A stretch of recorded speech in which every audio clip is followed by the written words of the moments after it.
This is part one of a series of videos on mindful breastfeeding and mindful breastfeeding techniques. I've been running this service for a while, and I feel like there could be a higher take-up on this because it's an amazing approach. And so I just wondered if some of you might want to hear a little bit more about where it comes from, what it's about, and give you some examples of some of the tools we use in mindful breastfeeding. So first of all, mindful breastfeeding, the term has been established by Anna LaGrange, who wrote this book a few years ago, the Mindful Breastfeeding book, preparing you for calm and connected feeding. And as she puts in the introduction, mindfulness has become a bit of a buzzword in today's world. It's used for all sorts of purposes, obviously coming from Eastern philosophies, and we hear a lot about mindfulness these days.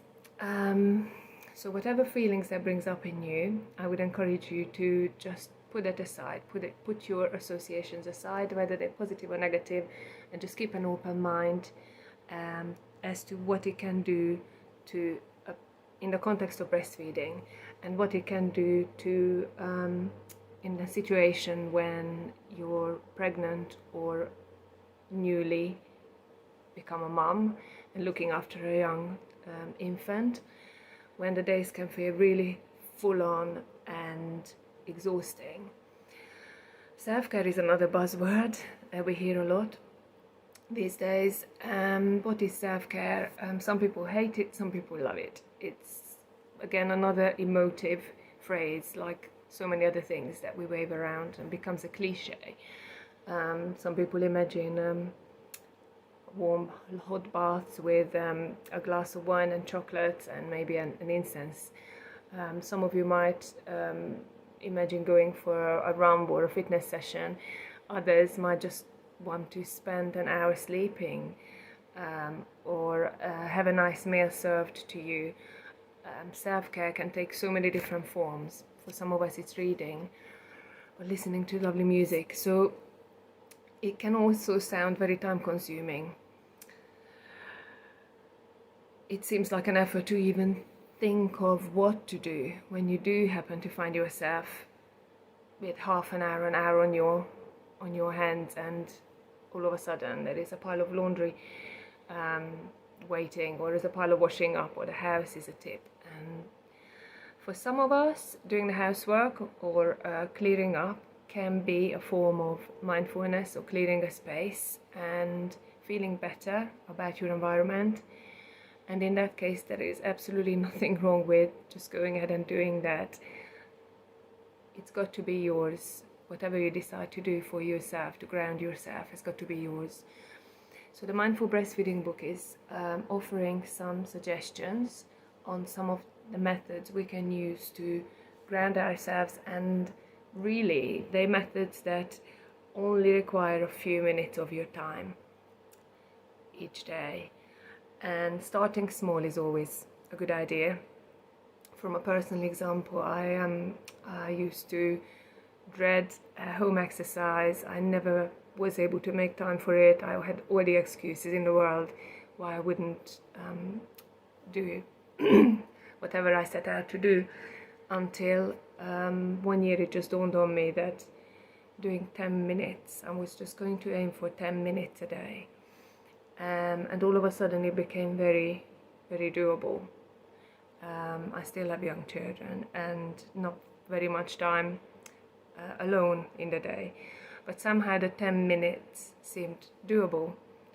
And once it was set out and I scheduled it into my day first thing in the morning, it has become a habit. And then, you guessed it, the 10 minutes grew, and sometimes it's 15 minutes, sometimes it's 20 minutes, sometimes it's half an hour, but the aim is still just to be able to manage 10 minutes most days. It's not every day. Not being totalitarian about it either, so just do what you can. And in the rest of the series I will introduce you to some of these techniques, so you have some starting points about where to begin. And these are proven methods Anna lists some of the research on her website, which I'm not going to go into, but if you ask me, I can send you references to how mindfulness techniques reduced anxiety, increased babies' weight gain, baby sleep, milk production in mothers.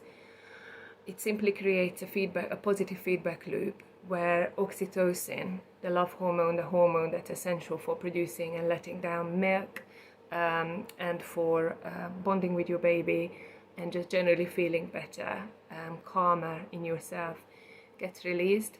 And all the mindful breastfeeding techniques are designed around this aim to create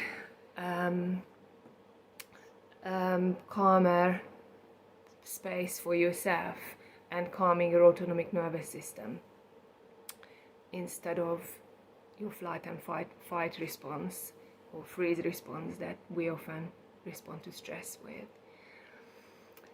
So please join me for the other part of this series, where I go through 3 or 4 mindful breastfeeding techniques. And if you want to work with me on my website, you can find a link under services to mindful breastfeeding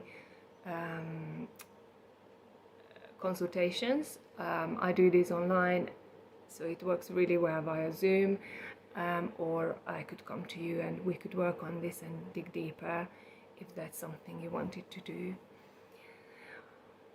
Looking forward to seeing you again. Thank you for listening.